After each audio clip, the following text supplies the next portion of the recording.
This presentation is intended to put into perspective how Alaskan profits for BP, Exxon, and ConocoPhillips compare to the profits they make in other parts of the world. Supporters of Senate Bill 21 have bombarded Alaska's airwaves with the message that Alaska needs to be more competitive. The more competitive message is a myth intended to give Alaskan voters a false impression that higher profits are available elsewhere. True believers have now hired Dr. Scott Goldsmith to make their case. Dr. Goldsmith has yet to identify a single state or country offering more competitive profit opportunities to oil companies. For the 6 years that ACES was in place, ConocoPhillips reported net profits ranging from $28 to $32 per barrel. Profits for BP and Exxon were quite similar. Unable to demonstrate higher profit opportunities anywhere in the world, Dr. Goldsmith did the only thing he could do. He changed the subject to SB 21 versus ACES. Comparison of SB 21 to ACES has absolutely nothing to do with whether or not Alaska is competitive. 3 factors determine whether or not oil company profits in Alaska are competitive with oil profits in other parts of the world. 1. How much cash, or oil in kind, is left to distribute between owners and producers after enough crude has been sold to pay all hard costs. 2. How much leftover cash or oil is distributed to the producer. 3. How much leftover cash or oil is distributed to the owner. Let's compare BP's profits in Alaska to profits BP is anticipating from a contract BP recently signed with Iraq. 3 years ago, BP won a contract in Iraq for which BP will be paid $4 million per day, plus 100% of costs, to produce 2.9 million barrels per day. Under ACES, BP, Conoco, and Exxon were making 100% of costs plus $14.5 million per day for producing 500,000 barrels per day. Let me repeat that in case you think you misheard. BP has agreed to produce 2.9 million barrels per day in Iraq in exchange for cost plus $4 million per day. Under ACES in Alaska, BP, Conoco, and Exxon were making 100% of costs plus $14.5 million per day for producing just 1/6 that amount. In February of 2009, Alaska's oil consultant, Gaffney Klein, estimated the approximate allocation of a $75 barrel of Alaskan oil. See that blue part at the bottom?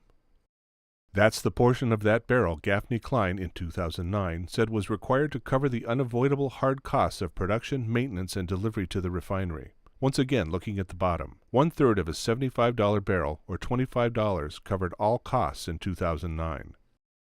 Everything above the blue depicts profit. The color variations depict how those profits are distributed. The middle is shared between state, federal, and local governments. The top shown in green was the producer's share in 2009 at $80 per barrel. The after-tax value to the producer? $17. With this next barrel, we want to demystify oil company profits. Starting with a typical $100 barrel of Middle East oil. See that portion at the bottom? The 16% in red? That's the portion typically required to pay production, maintenance, and delivery for a typical Middle East $100 barrel. Because this is a $100 barrel, 16% equals $16.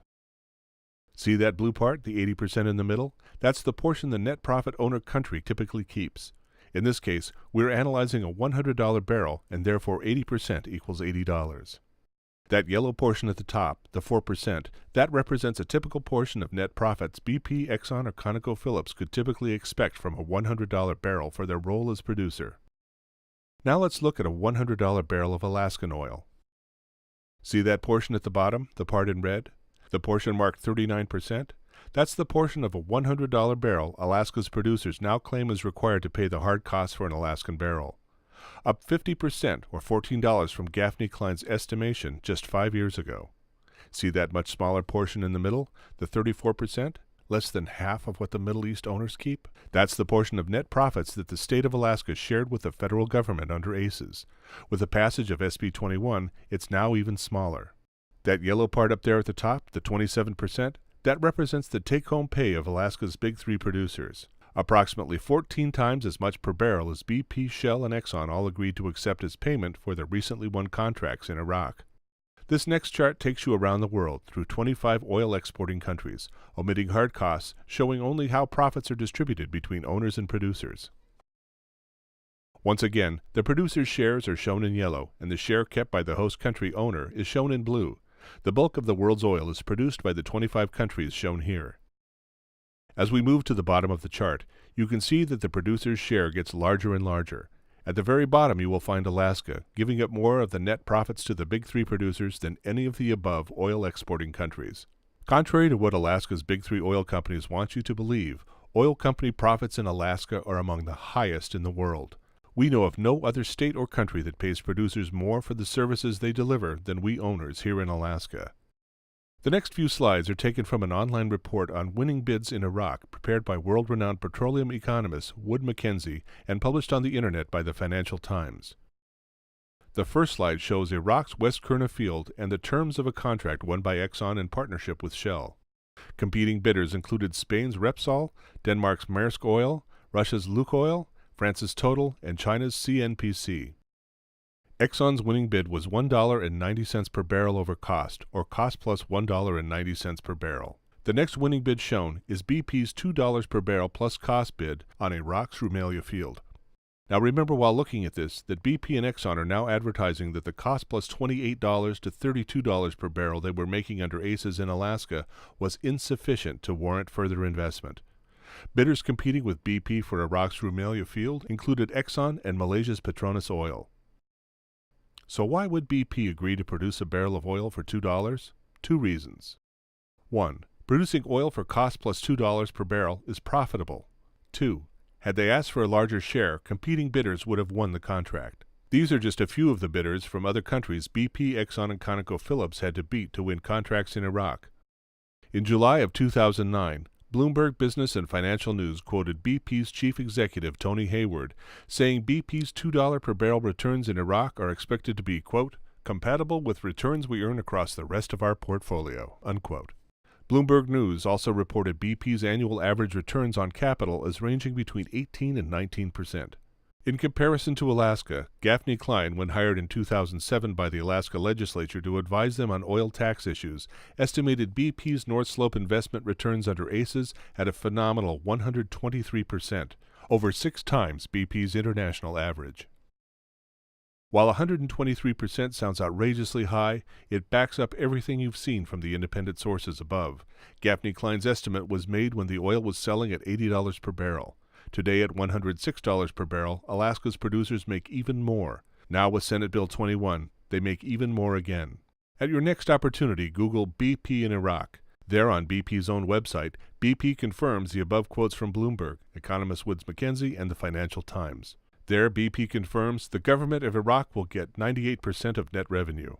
During the 6 years of ACES, Alaska's share of net profits averaged 73%. On BP's website, you will also find BP is required to triple the Rumaila field's output. There are no requirements for increased production written into Senate Bill 21. Also on their own website, BP compares their service in Iraq to other supergiant fields such as Prudhoe Bay. In other words, BP is doing in Iraq as they are in Alaska, paying subs, providing technical services, but getting 3 times the pay for 1/6 the oil. Let me repeat that. Some people might think they misheard. BP is getting paid 3 1/2 times as much in Alaska for producing 1/6 the amount of oil. All that, and they're not even being shot at. Tony Hayward, CEO of BP, told Bloomberg News, this Iraq is good business for BP. So let's compare BP's good business in Iraq to the not-so-good business BP, ConocoPhillips, and Exxon had under ACES. Under ACES, BP, ConocoPhillips, and Exxon produced 500,000 barrels per day for Alaska, taking home a net profit of $14.5 million, 365 times a year. Let's take a look at a graphic to see how the money stacks up. See Iraq there on the left and Alaska on the right. Down at the bottom on the Alaska side, see a short brown barrel representing Alaska's 1/2 million barrels per day. Then on the left, see a much larger barrel representing Iraq's BP contract for the Rumaila field. For that much larger 2.9 million barrels, BP will be paid $4 million per day. Going back to the Alaska side, we see what the big three get for producing a much smaller amount here in Alaska. See what they get? That stack of money there on the bottom right? But wait, they insist that's not enough. Still not enough. And they want to get even more. $14.5 million. Remember, this was the split under ACES. Under SB 21, they get even more. All that money pushed across the table, and they didn't even have to earn it. All they had to do was buy a few legislators. The sales pitch for SB 21 is dependent on the deception that higher profits are available elsewhere. While alluding to greener pastures elsewhere, not one oil company has named a profit source greater than Alaska's 123%, or $28 to $32 per barrel. The bottom line is Alaska is more than competitive.